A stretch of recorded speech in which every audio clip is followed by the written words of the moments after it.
YouTubers? This is Spade the Great, and today's date is March 6th, 2019. Like, wow, I can't believe we're already in March already. Like, damn, time is like flying, right? In this video, I really want to discuss about the recent Evo 2019 lineup. I will say I enjoyed the way they revealed their games last year because of the hats that Markman and Wizard was throwing out on the middle of the glass table or whatever that was. And I thought it was really clever the way they did it. This year was kind of like a bland, somewhere in the living room, kind of just doing it that way, which is fine. I mean, at least we got a Samurai Showdown trailer, right? I mean, we haven't seen that game in years, so it's really good to see that come back into the fray. And we have, it's gonna be at Evo. Like, wow, Samurai Showdown is gonna be at Evo. I never thought I'd see the day. Maybe it was back in the days, but I never thought I'd see the day today.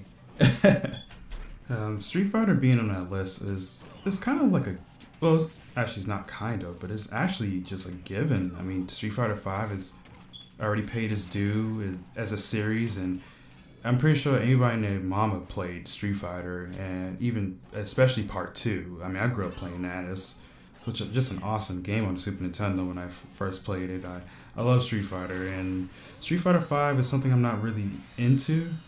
But I do watch it from time to time at tournaments, but I really enjoyed number 4. 4 was definitely my favorite fighting game, one of my favorite fighting games of all time, next to Mortal Kombat 3. But that's a different story.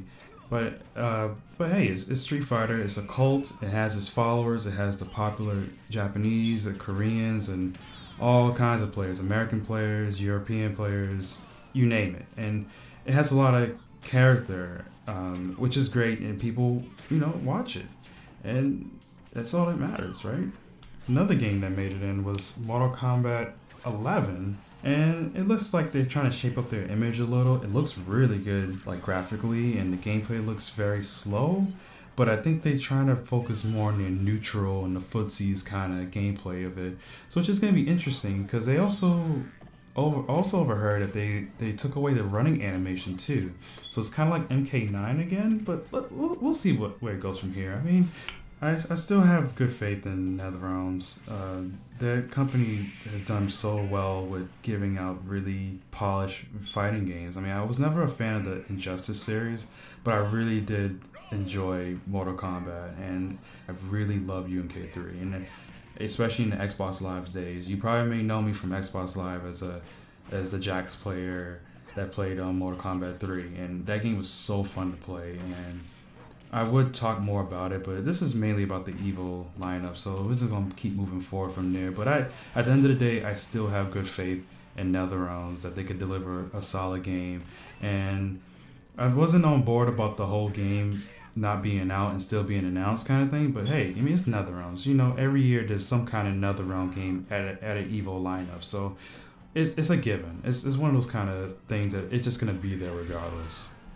Tekken 7 being there was also a given. It's a very popular game in America, Korea, just anywhere. Like, it's just like Tekken is just a really good 3D fighter, and I wish it was more of like if they kind of toned it down a little for the casuals to understand, because I feel like I want more people to get into it.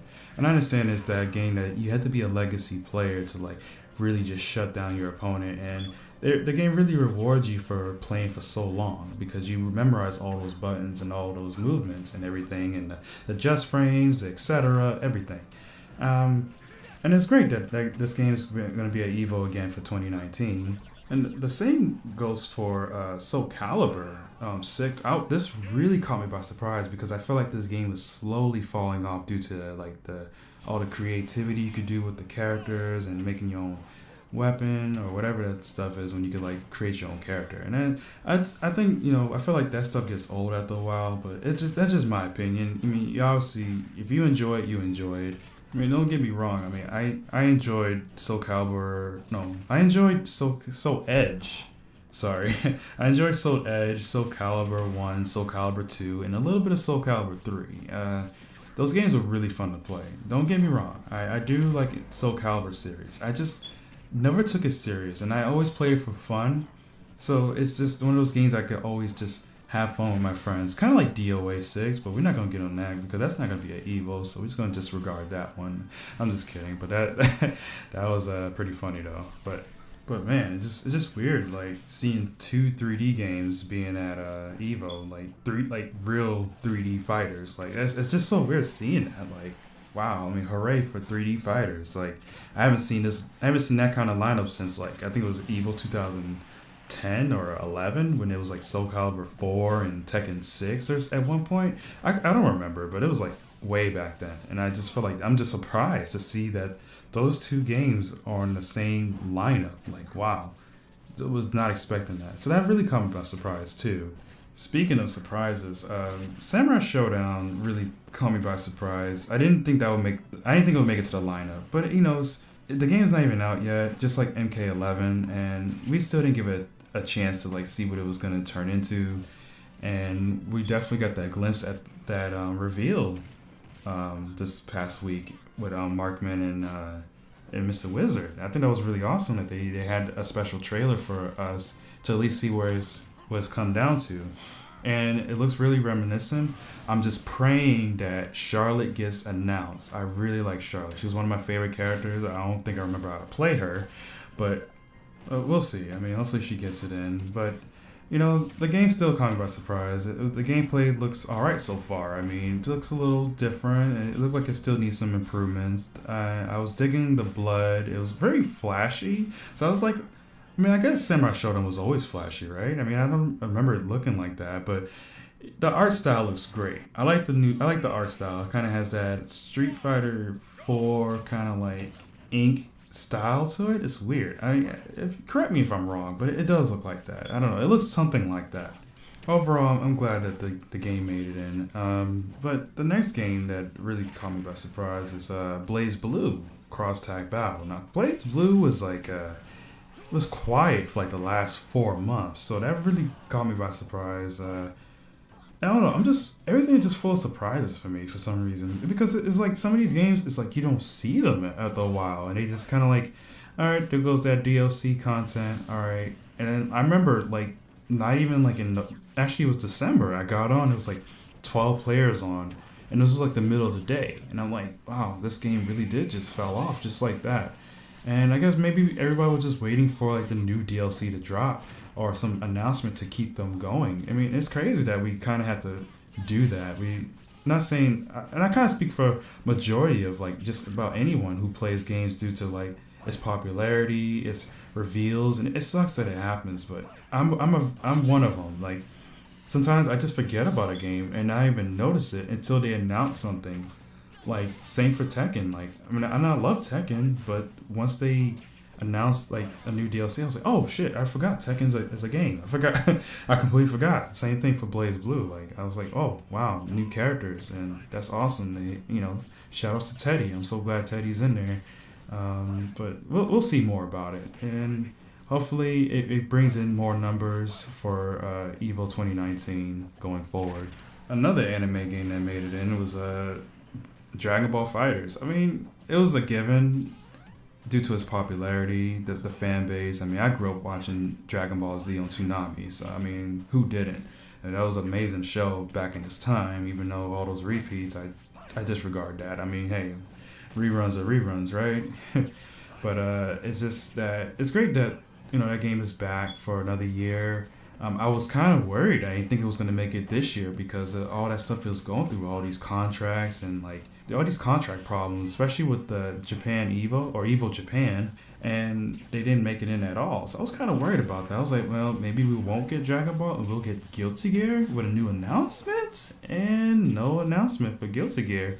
And surprisingly, Guilty Gear did not make it in. That, you know, I don't think they made it last year either. I mean, I guess they just kind of just taking their time with that one because I know Arc System got that Grand Blue game coming out that no one really asked for, but it's coming out, and hopefully that one is fun. Just as fun as, you know, all the other anime games that I play or you play or just anybody that plays it. And the biggest shocker was Unto Night InBirth. Like, wow, it's just anime after anime. Just like, wow, anime's really taken over since like 2017 or 2018. And it's just like, it's really taken the world by storm right now. Like, due to its popularity and all these fighting games coming out. And it's just really fun. I'm not even going to BS you at all. Like, this is crazy. Like, Like I do agree with what Mr. Wizard said about like Undeniable Birth, though. You know, he's giving other games a chance to grow and or to at least have a spotlight, and I respect that decision. It really threw me off guard. I was not expecting that. That game's been out for like 5 years now, and for it to actually get the main stage. I mean, I thought it already had the main stage. I could have sworn I watched Grand Finals like last year. I mean, I know it wasn't on main stage, but at least it was at Evo, and what's awesome about it is that now the people who watch the main stage will actually see the game's true potential rather than just being that one secluded community. Now the whole world could see it, and that's awesome to know that they're still giving that game a spotlight. So, you know, shout outs to Evo. That's awesome. And last but not least, Super Smash Bros. Melee. No, I'm just kidding. It was Super Smash Bros. Ultimate. But, you know, on that topic, you know, I'm glad Ultimate made it in and not Melee. Because I feel like Ultimate just has everybody in there. And I feel like the Melee players and the Wii U players are, you know, for the most part, coming together and kind of just showing their own styles and their own opinions of how they learn and how they improve and how they adapt to each other's gameplay or game styles. And I think that's really cool to see everybody blend into one. And I have nothing against people who play Melee. I watched people play Melee before, and Melee is a cool game to watch. But I kind of treat that game like Marvel 2. Like, you always see like the same top 8 players playing it over and over, and it kind of just gets old after a while. But I mean, nothing against to their community. I mean, you guys definitely held it down, and you guys definitely gave us a huge environment of gameplay, and it's really awesome to see like how a party game could just like turn into just that, and like footsies and neutral and command grabs and all that extra stuff. And it's like, wow, that's amazing. I will say one thing about the Melee scene is that, you know, they definitely put a lot of work into their craft, and everybody, you know, wants to shine or needs to shine, and it's awesome. Like I really respect that hustle that those guys went through. And mind you, I played Melee when I was a kid. You know, I wasn't like a performer like these guys today. I mean, I was just playing casually. I mean, but I knew I was right about one thing. I knew Fox was top tier, so you can't shut me down. Shoot, if I ever play Melee, yo, I'll be top tier as shit. And I'm telling you, I'm not playing around. That's some really dope stuff though, man. It's really awesome to see that. I mean, it sucks to see them leave like that, but you know, what can you do? I mean, it's Mr. Wizard's decision, and you know, at the end of the day, Melee don't need Evo. They got Apex. They got all those other tournaments to go to.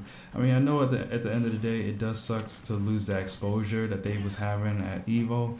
But at the end of the day, you know, there's always gonna be something to overthrow that king, that legacy, and people just gonna have to move on. Just like Marvel 2, it was hard for some people to move on. Like, you know, it's one of those games that like the golden era, like people say, early 2000s, late 90s, that was the golden era of fighting games. And to see that, you know, that's like the last of the golden era right there. If you count that as a fighting game, I mean, it's the last of that era. And it sucks to see that go. Just a quick word of advice to anybody who decides to leave their game to play a game that's at Evo. You know, more power to you. You know, it is what it is. But at the same time, you know, if you really enjoyed that game that didn't make it to Evo, just keep playing it, man. You know, at the end of the day, it's still gonna have a decent community or a small community or whatever. But at least you still have people to play with. You know, don't base off of, you know, oh, my game's not at Evo, let me not play this game anymore. Like, don't do that, man, because it sucks for the developers, and it sucks that, you know, you could have missed out on one of the games you really could have enjoyed for almost the rest of your life. But I was supposed to laugh at that, but that was kind of funny just saying it. But you never know. Like, it's really cool to just play the game that you enjoy. Well, it's about time I wrap up this discussion here, and I just want to say I really appreciate you guys listening out to me and watching this video that I got here. And I'm just playing Luigi. You know, he has the L on his hat. That's the L for Melee. No, I'm just kidding. But it's dope that I can express my feelings on YouTube and all that stuff, so people can hear me out. But if you like what you're hearing and you like what you're seeing, definitely, you know, leave a comment. You know, hit me with a like, subscribe. You know, that definitely helps my channel grow. And I'm definitely gonna keep making videos regardless of what I get. And you know, if you have any feedback, definitely let me know in those comments, man. I really appreciate that. What I'm gonna do is gonna just have this video still rolling, and it's gonna have me just playing some online matches, you know, whether I win or lose, you know. I think I'm all right, and I'm not like a high level player, but I'm learning, you know. I learned from a lot of good players, so I just gotta keep growing, right? It's the same thing we learn as humans. We just keep growing. But all right, y'all, whatever time you guys are watching this, y'all have a good day, have a blessed night, whatever you guys going through, and just be safe and do safe things. Peace.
Go!